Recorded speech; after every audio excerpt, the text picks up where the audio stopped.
and you're gonna have a little bit of kind of poetry stroke singing a bit of poetry singing humour. Anyway, it's fucking great. Give it up for Peter Curran, come on! Thanks Ian, thanks very much. Just to recap and rewind a little bit, those of you of an older generation might remember that Liverpool was also a great city, not just for music in the 60s and that followed, but also for poets, like the Liverpool poets, McGough, McGeer, Brian Patton, even, well, I won't mention. So I tend to think that I'm the patron saint of nostalgia, because I'm always looking backwards, And I also think that because I spent a lot of time in the Far East, that things that we experience stay in a place like spirits, not just spirits of people, but spirits of things and experiences. This one's called Don't Go in the Shed. And those of you who've got sheds or have ever seen 50 Shades of Grey, please yourself, 50 Shades of Grey. Okay, don't go in the shed. On bank holidays, the spirits of times past take a break from living in my shed, and they have a day out with their mates at the seaside. Most of the year I try not to disturb them. I grab things from the shed or throw them back in quickly. I pile things where I can. I stack if I must, precariously, always leaving quietly. But on bank holidays, I stay at home because the spirits let me go in. Just to rearrange cobwebs, rusted tins of paint, jars of screws. They're my entrees, they soften me up.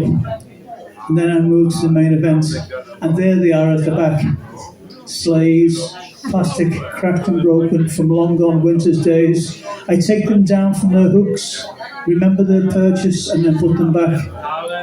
The spirits won't let me throw them away. My eyes fill up and my ears are swimming with bubble-hatted squeals. I can taste bottle. Then the many bikes, all carefully kept just in case, ready for teenage inactivity, and no, we can't part with them. And 5 is not too many, we might have visitors, so they are taken out, oiled, brakes checked, stickers of transient cartoon heroes restuck on. I'm pumping up rubber, starting to blubber, remembering forest trail bike rides, skewed helmets, tumbles, takeoffs, or the earlier child seat crossbar snoozers, winds in their hair as I lost mine.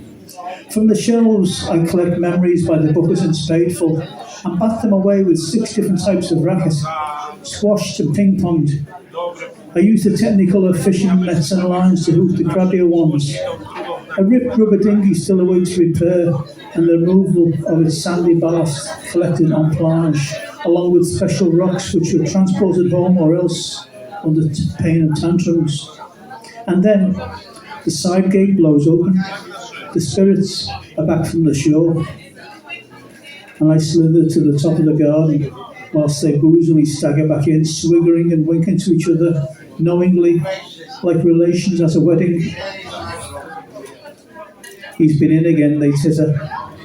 The glistening drops on the floor give me away again. Like children at bedtime, they assume their positions. Some are gargoyle perched on top of paint tins and handlebars, others laying in half-closed drawers and toolboxes, as still as medieval knights. More hang from rusted hooks like deep-frozen gangsters, and the remainder are squeezed in amongst the shelves of wicker picnic baskets and barbecue coals. Sniggering, they push these closer to the shelf edge for ease of autumnal collapse. Quickly, I turn the key in the lock and I retreat down the garden. Behind me, they erupt in laughter, pissing themselves like unruly teenagers, and then a crash as a tin of nails is pushed to the floor. A bike falls over, and a picnic chair half unfolds itself behind the door, blocking re-entry. They can't contain themselves, it's hilarious. I skulk back indoors, with occasional annoyed backward glances. I can't go in the shed until next bank holiday. It's far too dangerous for me. Thanks very much.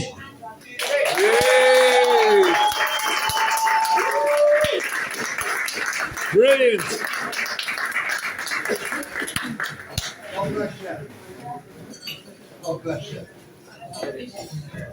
Can you give it up for Peter Curran? Well, and welcome back, Peter. It's lovely to have you back here again on this side of the equator.